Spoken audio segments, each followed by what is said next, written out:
Pelosi, can I ask you, at this critical moment, where is the U.S. role in the energy transition and all the turmoil we're facing, and how do the midterm elections affect it? Well, thank you, Kathy. It's wonderful to be here with you at the Rockefeller and Adrienne Arsh Center for and thank you for what you do in that regard, because the nonprofit sector is so important. No political agenda, just saving the planet for the children. Whatever we do is under the guidance of our distinguished chair of our Select Committee on Climate, Kathy Castor. She has been chairing the committee and listening to all of the stakeholders, whether it's the people of faith or concerned scientists, whether it's business or labor, environmental or labor or business, whether it's farmers, whether it's venture capitalists, you name it, every aspect, to listen so that people do not feel that they are left out or not taken into consideration. So when you ask what are we doing, we're doing it in that way. And I salute Kathy for years of listening and putting together a report that was historic. And on that report sprang the legislation, the Inflation Reduction Act, which has in it $370 billion to address the climate crisis for the children in a fair and just way. And Kathy will speak more about it, but I want to acknowledge three of our colleagues who are here. Mr. Meeks is the chairman of the Foreign Affairs Committee. He has been fighting and trying, and it's a challenge, we haven't succeeded yet, to get the global funding that we need to be good neighbors on this planet. And that is a fight that he has been making. Again, part of the report from the committee. Much of the committee work depends on tax credits, and the chairman of the Ways and Means Committee, Richie Neal, is here, and his committee, Mike Thompson of California, under leadership of our distinguished chairman, has the bulk of the bill, how we can come together, private sector, public sector, nonprofit sector. And Mr. Espelot, who is here, a member of the Appropriations Committee from New York, we've traveled to Puerto Rico after disasters and the rest, about workforce development and how if you're going to reconstruct or transition or have resilience, all of it, you have to have a workforce to be able to do it. And so part of his contribution is that aspect of it. Other members of our delegation are Shelley Pingree in terms of agriculture and the food issue, Barbara Lee, roaming around here someplace, maybe will arrive, chair of the subcommittee on appropriations that would be funding so much of the global aspects of this. So I really, it's hard to speak in terms of the midterm elections and this subject because we have had, shall we say, a disagreement on the subject. When Kathy had her bill on the floor, our colleague said, why are we having this discussion? There is no climate crisis, it's all a hoax. We have to get over that. I place my confidence in their children, who hopefully will teach their parents that this is urgent, long overdue. But again, how we will address it is to get working together. Maybe Kathy would like to add. Well, good afternoon. It's we come to this COP with not just talk anymore, but with real concrete action out of the United States Congress, led by the most effective speaker in the history of the United States of America, and Speaker Nancy Pelosi.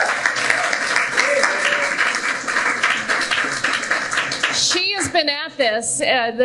Tackling the climate crisis has been her flagship issue, and many of you remember over a decade ago she led the charge in a different select committee on global warming, and we passed in the House climate action. Unfortunately, it didn't get through the Senate. This year, finally, we deliver through the Inflation Reduction Act, the most important climate bill in the history of America. But that was the follow-on to the bipartisan infrastructure law that also doubles down on building resiliency across the country, especially vulnerable communities and frontline communities, doing more on environmental justice, doing more in the transition of the vehicles that we drive, but also significant progress in chips and manufacturing in America and science. Because what we want folks here at this COP, want our friends across the globe to understand, is that America is ready to participate at a much higher level through science, technology, resilience that that the Atlantic Council and the Arsh Rockefeller Center is so focused on. So this is a time of action. I know we're talking about this COP being the implementation COP, and now, thankfully, the U.S. is going to have the tools to implement and meet our goals of getting to net zero as quickly as possible and no later than 2050. Thank you. Thank you very much. Speaker Pelosi, at the Aspen Ideas Climate event, you said sometimes you have to take a punch for the children, and sometimes you have to throw a punch for the children. What does that mean at the COP? Well, I'll come here again. I do believe that this is God's creation and we have a moral responsibility to be good stewards of it. So in that spirit, I would hope that we could come to our common ground for the children, for their future. It's a health issue in the here and now. Asthma, clean air, clean water for the children. It's an economic issue for their families, green technologies for all over the world, for everybody to participate in the new technologies economically. It's a national security issue. We're told by national security experts that the competition for habitat and resources can cause conflict, and we have to avoid that.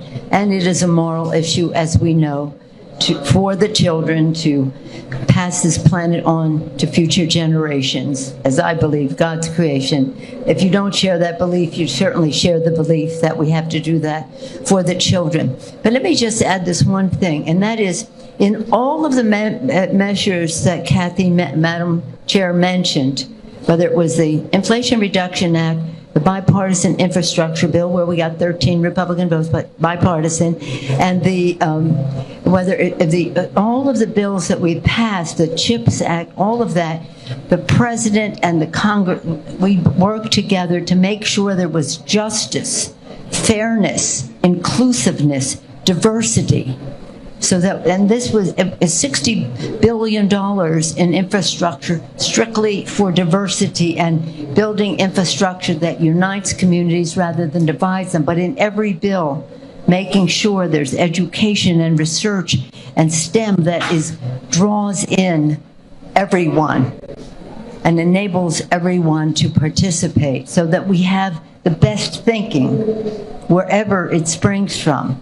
So the justice piece of it is central to how we go forward for the children. I know sometimes I use that phrase about the punches to quote a Republican, Teddy Roosevelt, about the arena. When you're in the arena, you're no longer a spectator, you're in the arena.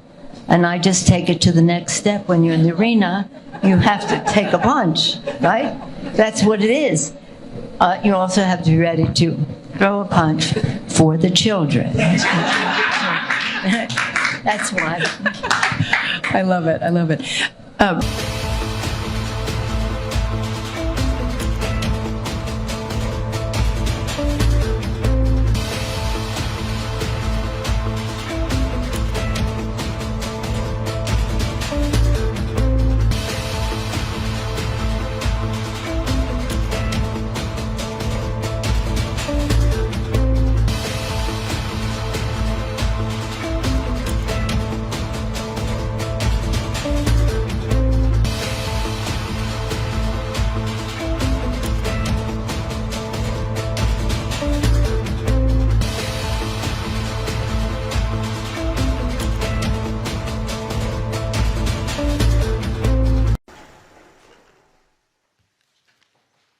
Good morning.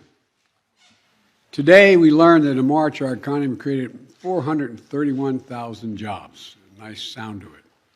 We also learned that in January and February our economy created 100,000 more jobs than we previously had thought.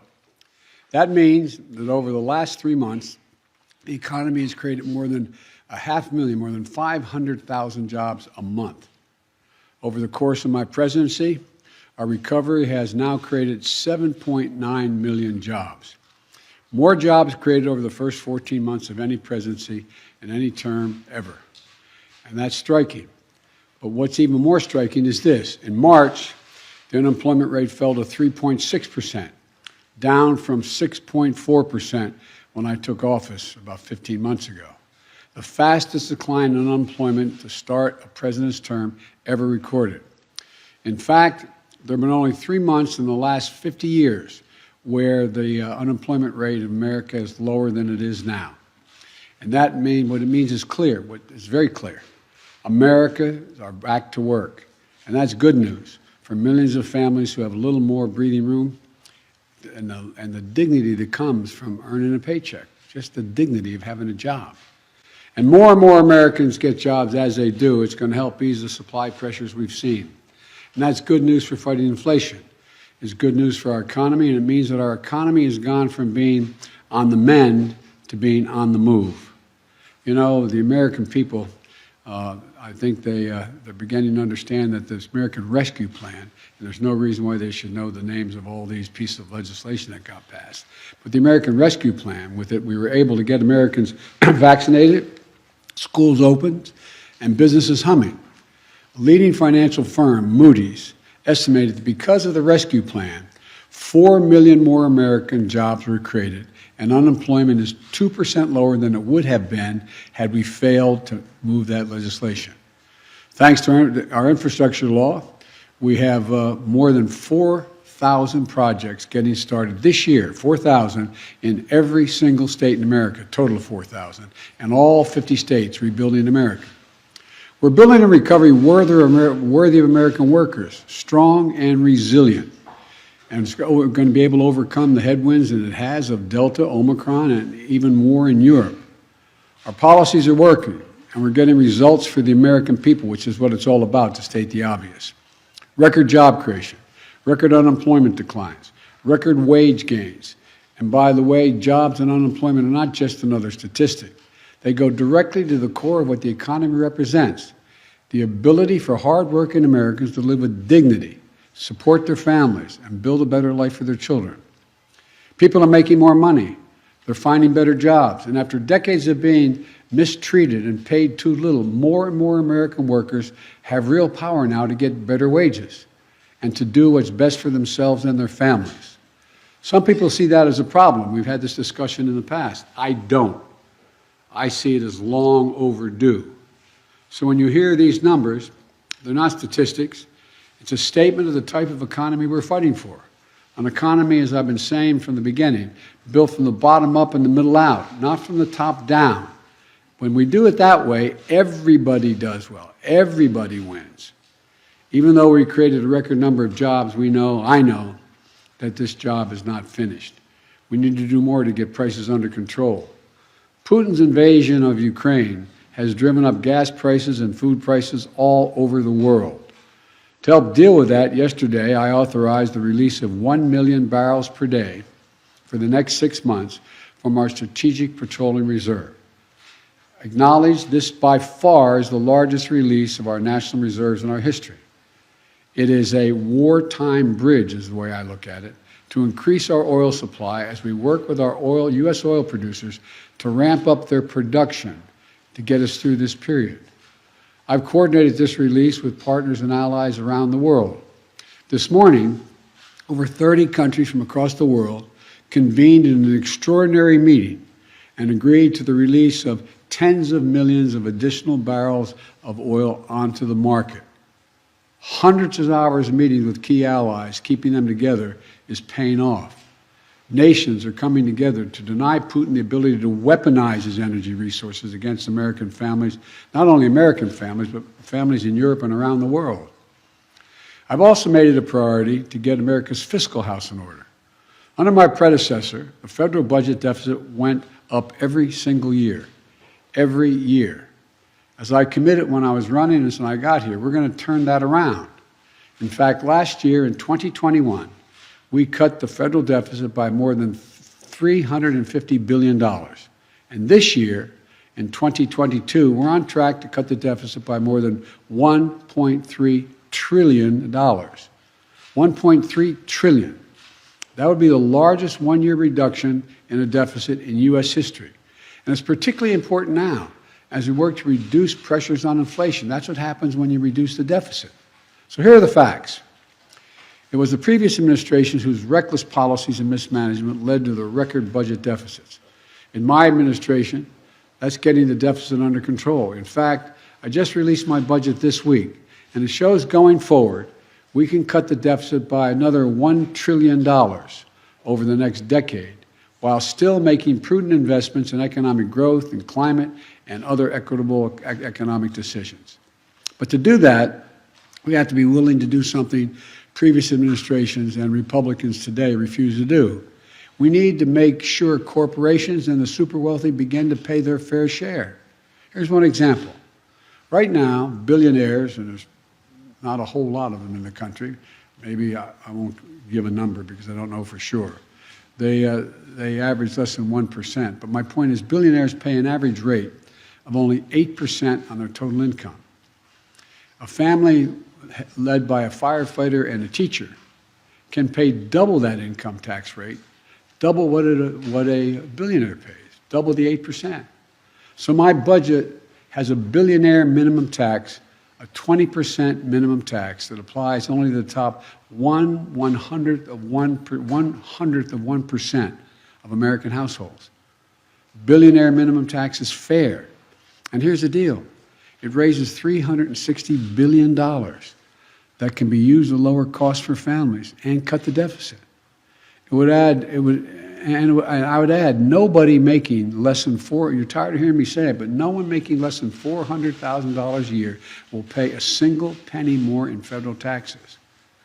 As I've said in the past, I'm a capitalist. I have no problem with people making as much money as they are capable of making. But I'm asking you one simple question. Just pay your fair share. Pay your fair share, that's all. That's it. Just your fair share. And no one can argue that 20% for a billionaire is unfair. Here's what this adds up to. We're going to continue to create jobs, bring down the cost for families, and rein in deficits left by my predecessor. All important steps in to continue our historic progress to build a better America. I said from the outset, we're the only country in the world that comes out of crises stronger than we went into them. That's what we're doing here. I want to thank you all for showing up today, and we'll have plenty of time to answer questions about other items other than the jobs report next week. Thank you. Appreciate it. Sir, what about inflation? We're on inflation outpacing wages, Mr. President. Will be facing criminal charges. Are the sanctions still working, sir?